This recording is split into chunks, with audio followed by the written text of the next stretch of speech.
Vous voulez lancer un business en ligne, vous êtes cependant rempli de doutes, rempli de questions, vous avez peut-être une grosse appréhension, mais l'envie elle est là, elle vous titille, et vous voulez vous lancer. Le but étant bien évidemment de se lancer avec le moins de risques possible, de façon à ce que si jamais ça ne fonctionne pas, vous puissiez ne pas avoir à perdre vos acquis d'aujourd'hui, que vous ne vous retrouviez pas dans une situation financière catastrophique.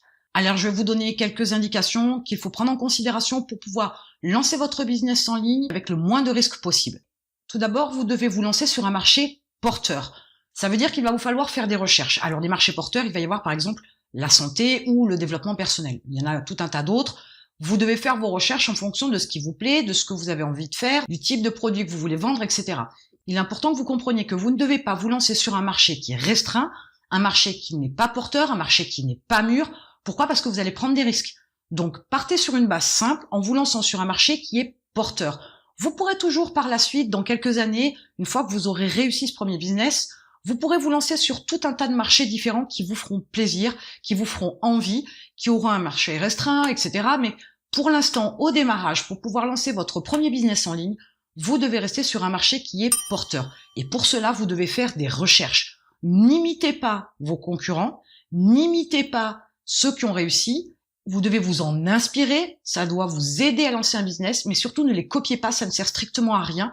Vous risquez un échec, mais vous risquez aussi de ne pas saisir l'essence même de votre business en ligne et finalement d'arrêter très rapidement parce que vous ne serez pas inspiré. Il est important quand même qu'il y ait une certaine motivation, qu'il y ait une certaine passion derrière votre business en ligne, sinon très vite vous allez être déçu, vous allez arrêter votre business en ligne parce que vous n'aurez plus cette petite flamme. Une petite flamme, ça ne se génère pas, on l'a ou on l'a pas.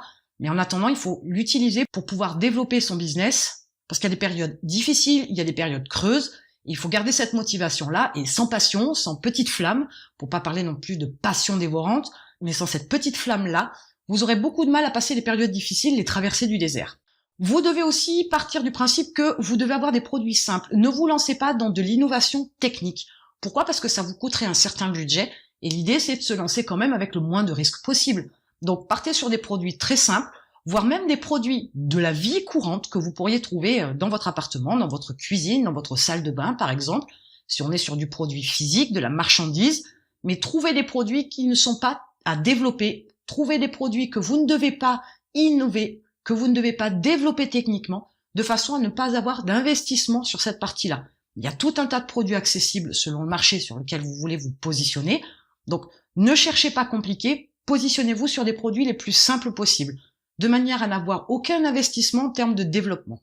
Vous devez, par contre, investir un minimum sur des outils efficaces. Il est clair que sans risque, c'est une chose, mais sans budget, c'est encore autre chose. Si vous n'avez pas de budget, vous allez forcément avoir besoin de plus de temps. Sauf que plus de temps, c'est aussi plus de temps dans les premières ventes.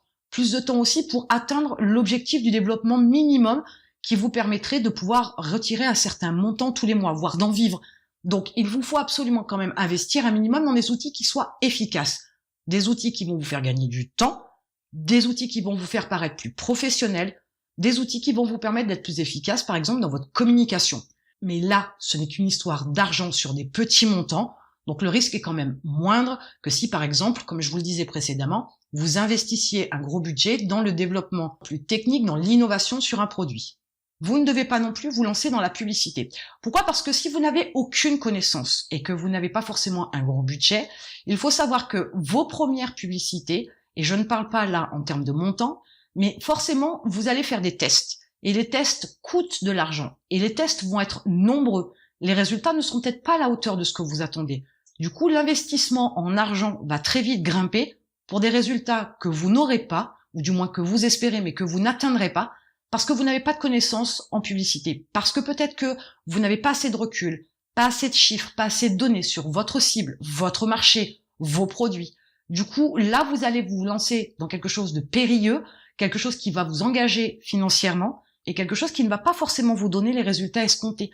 Du coup, là, le risque est quand même important parce que vous pourriez vous lancer dans de la publicité à grande échelle, vous pourriez vouloir investir un certain montant le premier mois, et cet argent-là pourrait vous permettre de faire autre chose, d'utiliser par exemple des outils plus efficaces qui vous permettraient certes de continuer les mois suivants sur le développement de votre business, parce que tout ne se fait pas en quelques jours ni en quelques semaines, au lieu de faire de la publicité qui va vous coûter beaucoup et qui au final ne va pas faire avancer très vite votre machine. Vous avez peut-être un budget pour pouvoir utiliser un prestataire qui vous ferait de la publicité, sauf qu'une fois de plus, les résultats sont ainsi difficiles à estimer dans la mesure où vous n'avez pas forcément de recul, vous n'avez pas forcément de statistiques, vous n'avez pas forcément assez de données pour pouvoir aussi être le plus efficace possible. Vous pourriez aussi, pour vous lancer dans un business en ligne avec le moins de risques possible, ne pas acheter de produits. Si vous décidez par exemple de mettre en ligne un e-commerce et que vous décidez d'acheter de la marchandise pour pouvoir le vendre sur ce e-commerce, c'est très bien, c'est une bonne approche, il y a tout un tas de personnes qui le font, sauf que ça nécessite aussi un budget et ça veut dire que vous devez acheter des produits que vous allez stocker, c'est de l'argent qui dort. Vous avez la possibilité par exemple plutôt de faire du dropshipping où là vous allez vendre avant d'acheter les produits. Réfléchissez de manière intelligente, vous ne pouvez pas avoir en stock une quantité de produits pour pouvoir proposer une quantité de références sur votre e-boutique alors que vous venez juste de lancer votre boutique en ligne. Là, ce serait un risque important. Que ferez-vous de ces produits-là si demain vous décidez d'arrêter votre e-commerce? Vous allez forcément les revendre, voire peut-être même les revendre à perte. Donc là, ce serait un risque pas très conséquent, mais c'est un risque quand même. Et il est évident qu'il y a tout un tas de possibilités et de business models sur Internet qui vous permettent de lancer un business en ligne sans prendre autant de risques. Donc éviter d'avoir acheté les produits, c'est aussi une possibilité d'éviter certains risques. Mais on pourrait aussi regarder les choses sous un autre angle. Je vous dirais aussi que ne quittez pas votre job avant de gagner au minimum votre salaire actuel avec votre business en ligne. Pourquoi? Parce qu'il y a certaines personnes qui ont tendance à penser que dès l'instant où ça a commencé à développer, ça va être exponentiel et très rapidement, et ce n'est pas toujours le cas. On peut très bien avoir un business en ligne qu'on lance. Vous allez par exemple faire du chiffre d'affaires au bout de quelques semaines, atteindre par exemple 1000 € qui vont vous permettre de dégager un certain revenu complémentaire. Sauf que le mois d'après, par exemple, vous allez faire 2 fois moins ou 3 fois moins. Et puis le mois d'après, vous allez refaire 3 fois plus. Il va y avoir des variantes comme ça au niveau de votre chiffre d'affaires au début. Donc je vous invite à faire attention au chiffre d'affaires que vous générez, aux revenus qui s'en dégagent, ce qui va directement dans votre poche une fois que vous avez tout payé, et d'être certain d'avoir passé quelques mois bien au-dessus de ce que vous souhaitiez, de façon à être sûr que vous êtes sur un bon plateau. Il est important aussi de comprendre que vous devez avoir de l'argent de côté pour au moins les 6 à 12 prochains mois. Parce que comme je vous le disais précédemment, il peut y avoir des variantes sur votre chiffre d'affaires. Vous n'avez pas forcément de recul. Votre business en ligne n'a peut-être que quelques mois.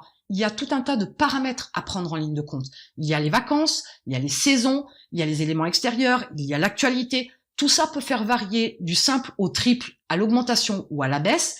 Du coup, si vous n'avez pas d'argent de côté, vous pourriez ne pas passer ces étapes-là. Vous pourriez avoir de très grosses difficultés, vous retrouver avec un business en ligne qui vous rapporte rien et surtout avec plus d'emploi, donc plus de rentrée d'argent. Ce qui veut dire aussi avec des gros problèmes financiers pour pouvoir vivre au quotidien, payer ses factures, son loyer, etc.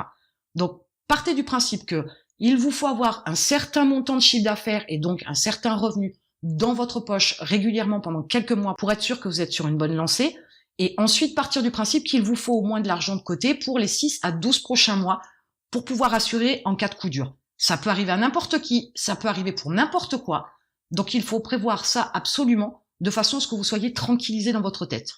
Il est plus facile de rebondir sur une année que de rebondir sur 2 semaines pour pouvoir passer du business en ligne à un emploi que vous avez dû chercher parce que votre business en ligne ne fait plus le chiffre d'affaires escompté, ne vous permet plus d'en vivre.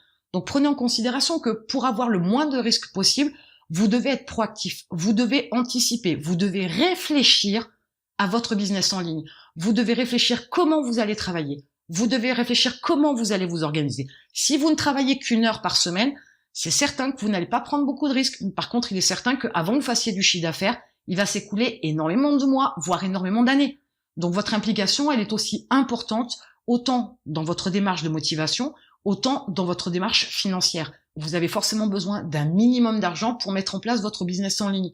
Les risques, ils y sont toujours, que ce soit à petite échelle ou à grande échelle. La création d'un business en ligne, c'est toujours un risque. Mais le risque est intéressant dans la mesure où vous vous donnez les moyens d'atteindre un objectif. C'est parce que vous avez un objectif, un rêve, une motivation très forte pour atteindre quelque chose, pour avoir quelque chose ou pour pouvoir faire quelque chose qui fait que vous allez tenir dans le temps. Et pour avoir le moins de risques possible, il faut prendre en considération certains éléments, certains facteurs, certaines approches. N'oubliez pas que avant de lancer votre business en ligne, vous devez absolument faire des recherches. C'est quelque chose que la majorité de mes clients oublient de faire. Ils pensent que quand ils vont me contacter, je vais leur donner les informations, sauf que je ne connais pas tous les marchés du monde, que je ne connais pas tous les secteurs, que je ne connais pas toutes les cibles, qu'il y a des produits que je ne connais absolument pas, qui ne m'intéressent absolument pas, et donc forcément je n'ai pas fait de recherche. Donc il est important que vous compreniez que pour lancer votre business en ligne, vous devez avoir un maximum d'informations. Mais pour autant, ce n'est pas parce que vous vous lancez dans des recherches qu'il va vous falloir aussi mettre les 4 pieds sur le frein. N'attendez pas d'être super convaincu, d'avoir des chiffres extraordinaires pour pouvoir vous lancer. Si vous avez de bons indicateurs qui sont plutôt verts, c'est une bonne chose. C'est sûr que si tout est au rouge, n'y allez pas et n'insistez pas. Mais par contre, si vous avez des indicateurs au vert en grande majorité, dans ce cas-là, vous êtes sur une bonne base. Dans ce cas-là, vous êtes peut-être sur un bon marché et il faut vous lancer. N'attendez pas d'avoir des certitudes. Si vous cherchez à avoir des certitudes, vous ne ferez jamais rien. Lancer un business en ligne, c'est prendre un risque et à un moment donné, il va falloir passer outre certaines informations pour pouvoir vous lancer. Maintenant, vous savez comment vous lancer dans un business en ligne avec le moins de risques possible et en attendant, je vous retrouve de l'autre côté.